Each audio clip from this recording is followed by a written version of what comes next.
What can you tell us straight off about Dust 514? First and foremost, what we're aiming for is to make a great console first-person shooter experience, and taking everything that we know about sort of online gameplay and bringing that into that format.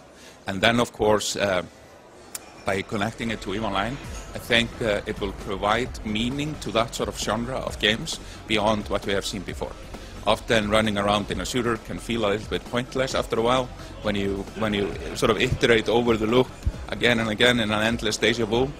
But now with the connection between Dust and EVE, everything that happens inside this console first-person shooter will have a persistent effect beyond what anyone can dream of, I would think. Can you expand a bit on how that connection is supposed to look? Well, mostly the connection is through the control of the planets inside EVE Online. So to be able to control a planet in EVE, you will have to get people fighting in Dust to conquer that planet for you. So mostly EVE Online players will be issuing contracts, which then the Dust Marines can then accept and then attack another Dust team to kick them out of a district in a planet, which will affect the control of a planet, which will affect the control of the solar system, of the constellation, of the region, and ultimate dominance of EVE Online. How will you populate Dust with that amount of players? Well, we're using a clever mixture of procedural and sort of crafted methods to be able to generate unique battlefields and unique terrains on each of the planets of EVE Online. But naturally, all of the 50,000 planets of EVE Online will not be fightable. I mean, some of them are massive gas giants, and you would need special gear to be able to just exist on that planet. But the Earth-like planets of EVE, we haven't released any specific details about which of them will be sort of conquerable through Dust mechanics, but the basic idea is that there will be quite a lot of planets, even though it won't be the full 50,000 planets. How low-sec or high-sec will these planets go?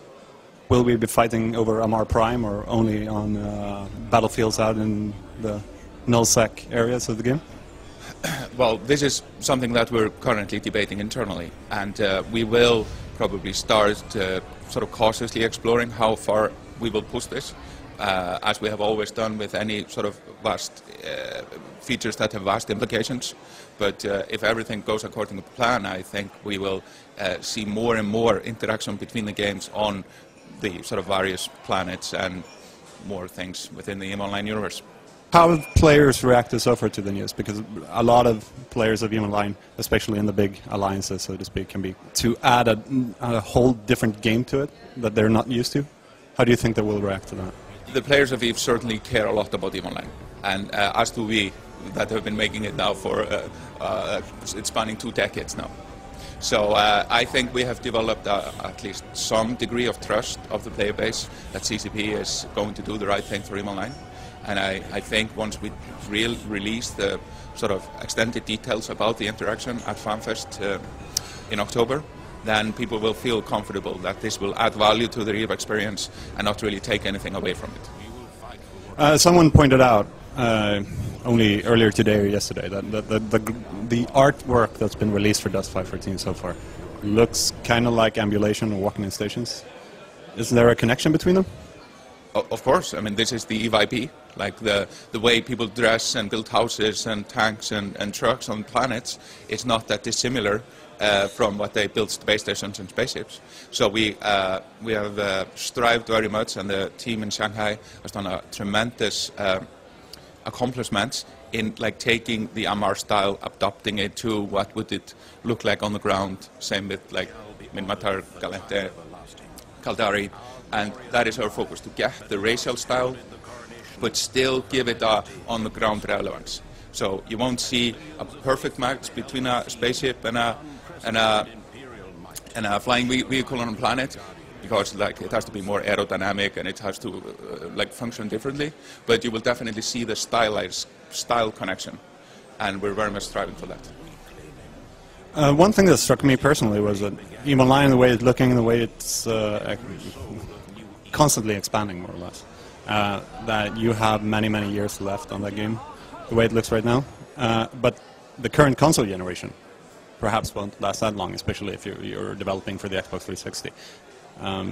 How will Dust 514 adapt to future console generations? How will you deal with with transitions between current gen and next gen? Yeah. Well, I can't answer it specifically, but just as we took EVE Online and changed out the 3D engine, redid all the content, then it basically upgraded EVE Online while it was running. So that was almost like changing platforms when we released the Trinity expansion in 2007. We redid all of the content, all of the technology, but still the same game, because ultimately what people care about is the persistent state of the universe, the items they own, the space stations they've conquered, and the alliances they have built. And of course that exists forever, regardless of platforms and technologies, and that is really what people care about. And of course, because Dust is its own sort of MMO, even connected to another MMO, it's all persistent, it all exists. So what happens on the client side maybe is less important than what happens on the sort of server/database side. So that allows us to deal with any transitions, technologies, whatever comes out, as we have done with the PC game. Do you guys plan any form of single-player campaign for Dust, or it's only multiplayer? Well, the focus of the project is to make a great online first-person shooter. But to achieve that, it can certainly help to have like training things which you can do offline or do as a single player.